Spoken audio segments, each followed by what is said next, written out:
Is the American dream is not reality for everyone, except for the privileged few. The truth is, this American dream mindset is based on white supremacy. And if you think white supremacy is just hatred for people of color, it is so much more than that.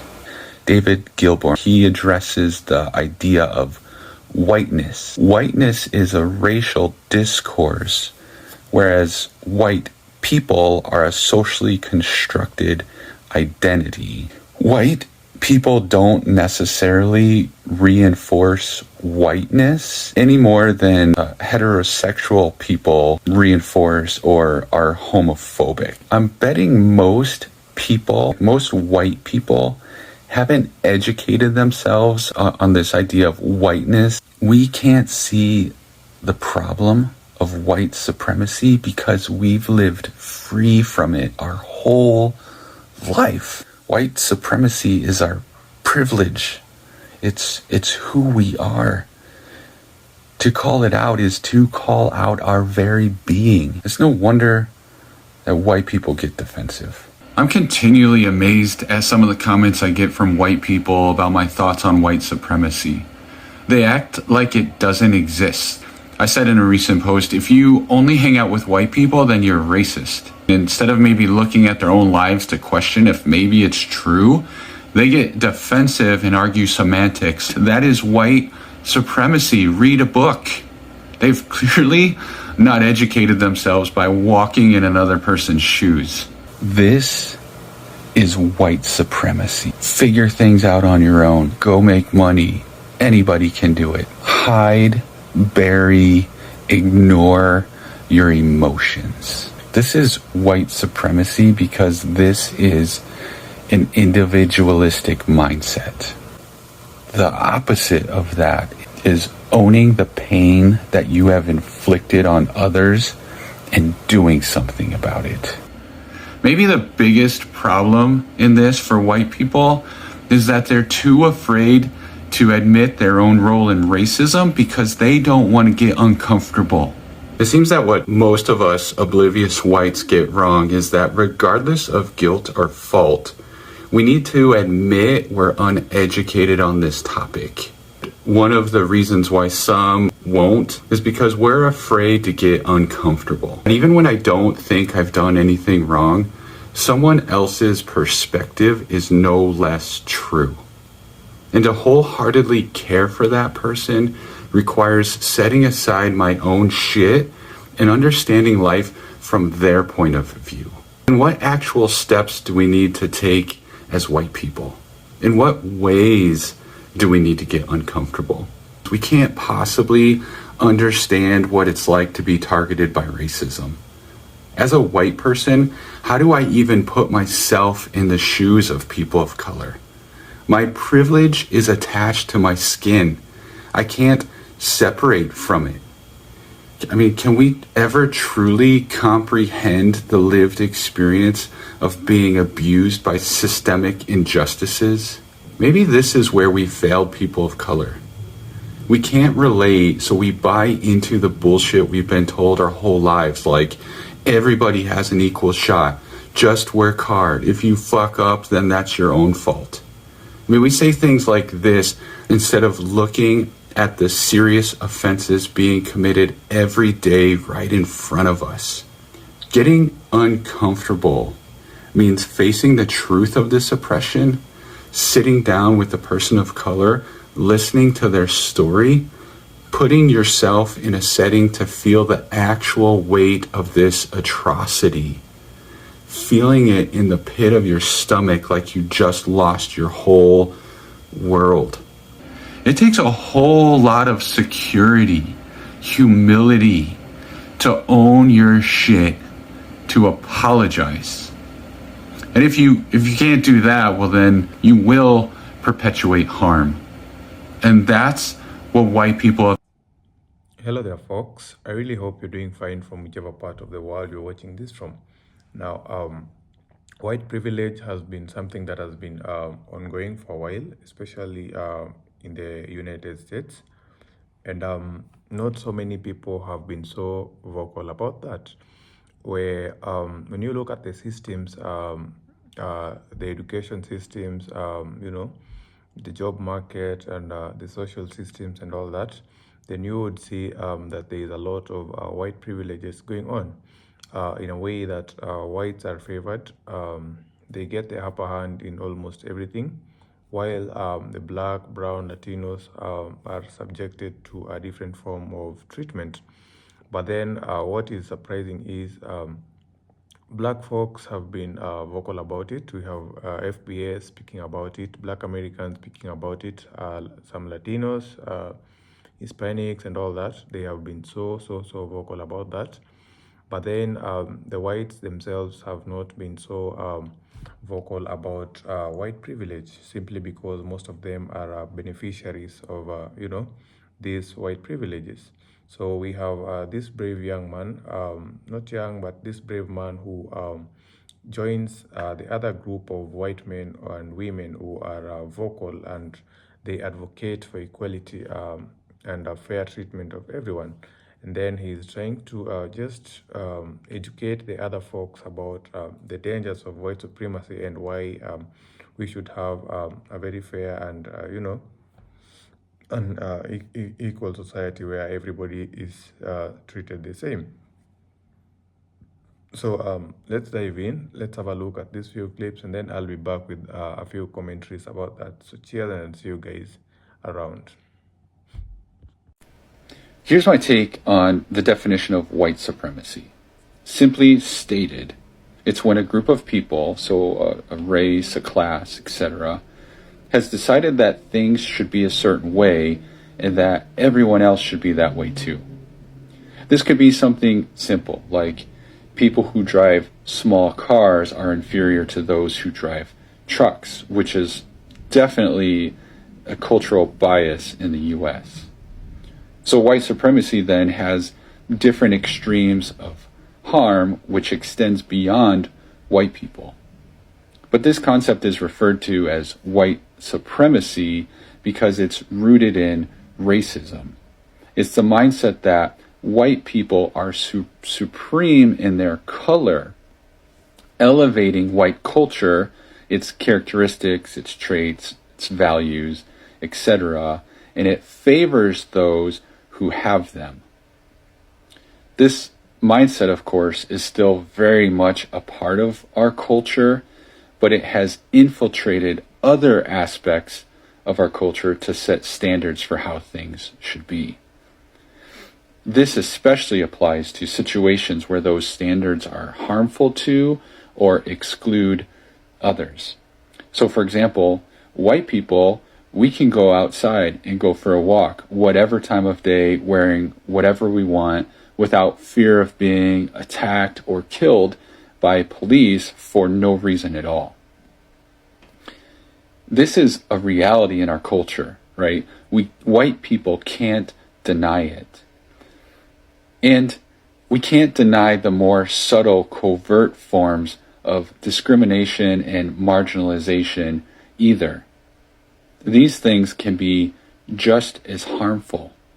But this mindset is so pervasive that it often seems harmless because the group culture is oblivious to its behaviors and actions.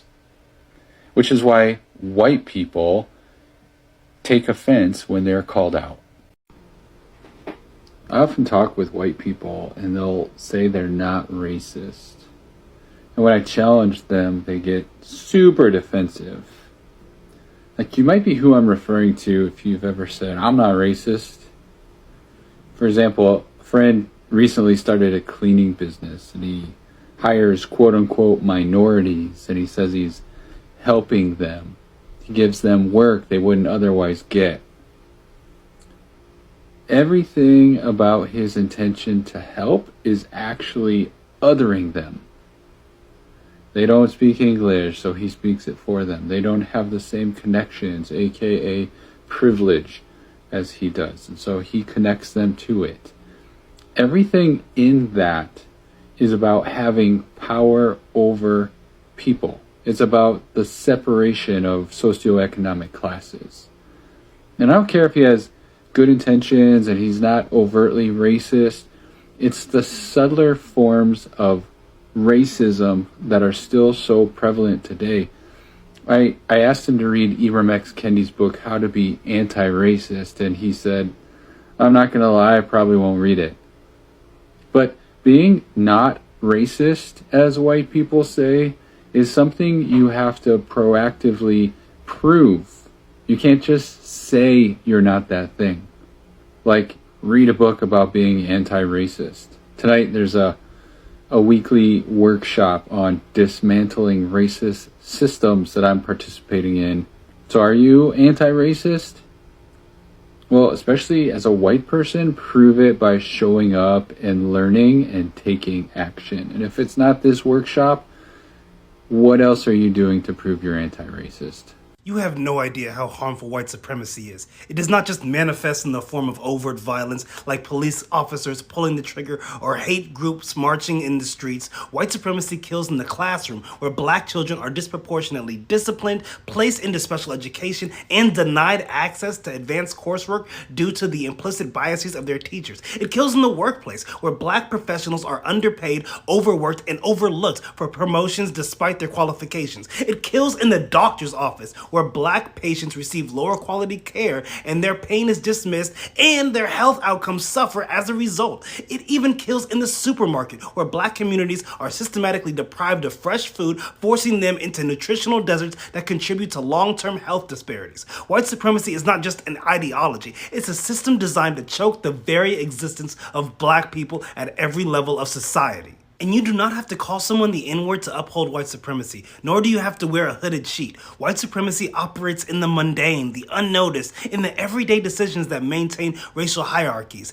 It exists in school curriculums that erase black history or frame enslavement as a necessary economic system. It exists in housing policies that continue to segregate communities, ensuring that black families are kept in underfunded districts with failing schools. It exists in the criminal justice system, where black people are over-policed, sentenced more harshly for the same crimes as white defendants, and disproportionately killed by law enforcement. It exists in a bail system that imprisons black people for being too poor to afford their freedom, while wealthier white defendants walk free. It exists in the environmental policies that allow corporations to pollute black communities with little consequences, shortening life expectancy without a gun ever being fired. It exists in the way white-centered narratives are prioritized and protected, while any effort to challenge them is met with backlash, censorship, and outright hostility. The danger of white supremacy lies in how normalized it has become, how deeply it's woven into the fabric of everyday life. Many people do not recognize it because they've never had to. They believe racism is only individual acts of hatred rather than the institutional and systemic forces that shape the world around them. They do not see how their silence, their comfort, and their refusal to acknowledge this system makes them complicit in its survival. White supremacy is not just the past, it is the present, and without deliberate action, it will continue to shape the future. Until people are willing to confront the depth of its harm, to see how it suffocates and destroys, nothing will change. And that is exactly how white supremacy was designed to function. And I'm sure it wants to bury this video in the algorithm too. As a white person, it's one thing to talk about ending racism. It's another thing to take actual steps towards that end. I'm finding a lot of support and encouragement to keep using my voice in this fight. And at the same time, who am I to speak to this problem? I have white friends. I'm just another white dude with my own contributions to racism. So I figure let's just get into it. What's the difference between talking about it and taking action? In my last post, I captioned it, "Ignorant White People." It seems that what most of us oblivious whites get wrong is that regardless of guilt or fault, we need to admit we're uneducated on this topic. Just admit it already. If you're a white person who gets defensive, stop. History has shown us we're all guilty. I'm trying to own that and educate myself. And if you are too, start with Ibram X. Kendi's book, How to Be an Anti-Racist. I also said one of the reasons why some can't or won't take that first step is because we're afraid to get uncomfortable. It requires a hell of a lot of humility to admit you're wrong. That's something that's just lacking across the board in our society. One of the hardest lessons I've had to learn in my life, I'm still learning, is that even when I don't think I've done anything wrong, someone else's perspective is no less true. And to wholeheartedly care for that person requires setting aside my own shit and understanding life from their point of view. So stop deflecting, excusing yourself or whatever, and get uncomfortable. Join this conversation without getting defensive. Start these discussions in your own circles. So that's a beginning, but then what actual steps do we need to take as white people? In what ways do we need to get uncomfortable? Well, this is where shit starts to get uncomfortable. Realizing the specific action to take is a challenging thing to do because we can't possibly understand what it's like to be targeted by racism. As a white person, how do I even put myself in the shoes of people of color? My privilege is attached to my skin. I can't separate from it. I mean, can we ever truly comprehend the lived experience of being abused by systemic injustices? If a friend loses a loved one and you've never experienced that pain before, you wouldn't say to them, "Oh, I know how you feel," because you don't. And if you just rambled on and on about how life goes on, you'd only make it worse. We can't know how people of color feel, so shut up and quit pretending like you do. Maybe this is where we failed people of color. We can't relate, so we buy into the bullshit we've been told our whole lives, like everybody has an equal shot, just work hard. If you fuck up, then that's your own fault. I mean, we say things like this instead of looking at the serious offenses being committed every day right in front of us. Innocent people being murdered for the color of their skin. Concentrated areas of poverty void of grocery stores because white people won't make money if they build one there. Discrimination against people of color and getting a good education and a decent job, and on and on. Getting uncomfortable means facing the truth of this oppression, sitting down with a person of color, listening to their story, putting yourself in a setting to feel the actual weight of this atrocity, feeling it in the pit of your stomach like you just lost your whole world. When we feel that, maybe we can start to make a change. I don't see too many white people doing that work though. I'm going to be honest, I've only scratched the surface of taking these steps myself. I need my friends to keep calling me out. I have a lot more to do. We all do. And this is my journey as a human being to be committed to diversity, equity, and inclusion. And it's why I'm a social worker. White people, let's talk about it.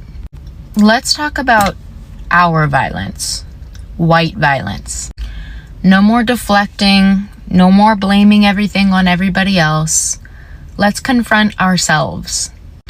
White people in America, our history is so extremely violent.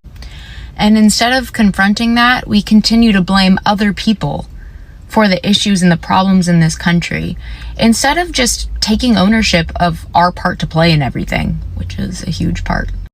Can we stop scapegoating other groups of people, please, and just look at ourselves? White people, it's time to talk about it. Like, it's long past time. Getting rid of other groups of people in this country is not going to make this country better. It's not going to make your life better. It's not going to make you better. I think white people are so scared to talk about race and to talk about white violence and white supremacy because they don't want to connect themselves to it. We don't want to feel like we're a part of the problem. But unless you're acknowledging the reality of how the US, this country, runs, you are a part of the problem. I truly believe in my heart, in my soul, that if you're born a white person in this country or on this planet, but I'll just speak about this country, part of that journey is to dismantle systems that have been built to oppress other people. The hard work of life is to confront yourself. How do I benefit from the way that things are? And how does my benefiting from those things harm other people? And instead of walking around with, 1,000-pound bag of shame on your back, consider it your responsibility to do that work. Consider it an opportunity that you are in the best possible position to make this world a better place by not accepting racist and prejudiced and oppressive systems for what they are and trying to contribute to changing them.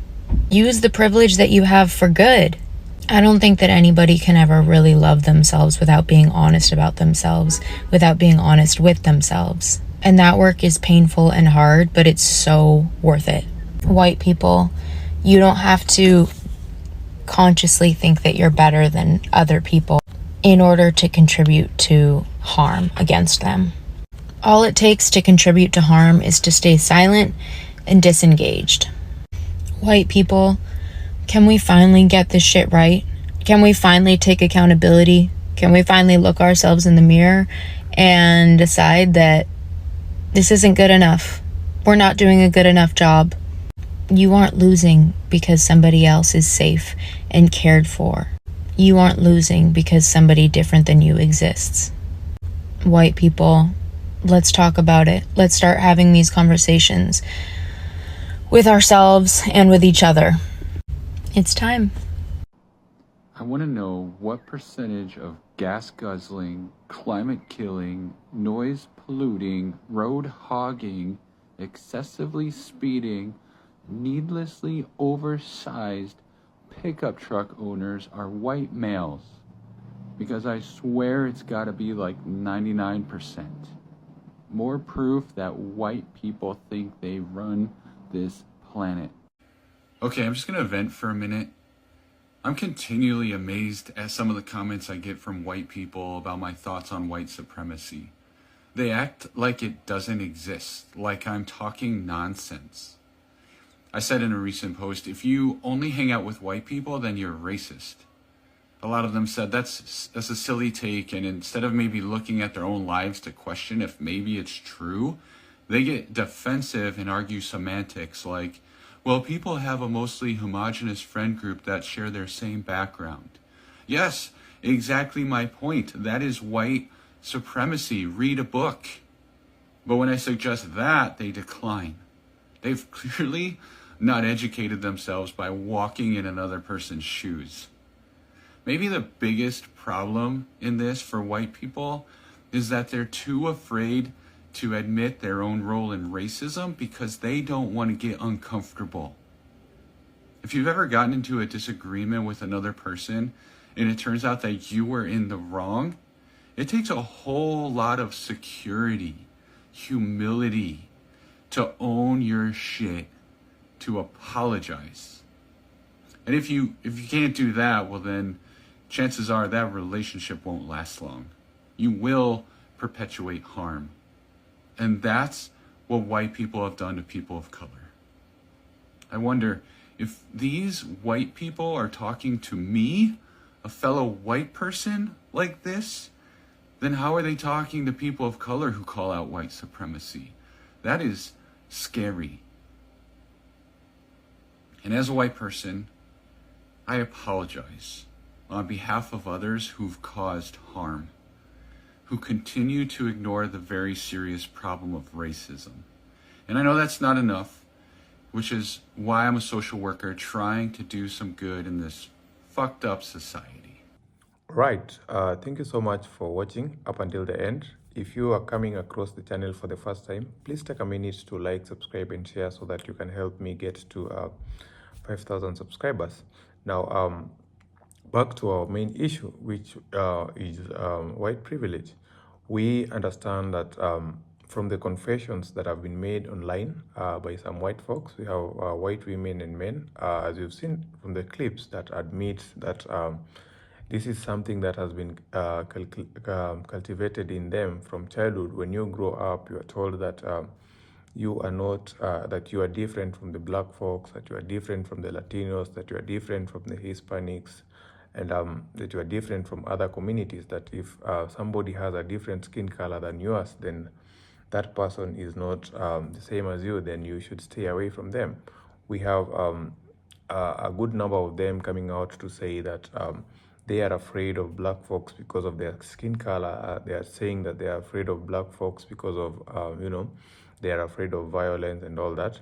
I do not refute that. There have been some cases where black people have been involved, in murder cases, robbery and all that. But then when we look at it on both ways, then we see that even the white folks have been implicated in the same.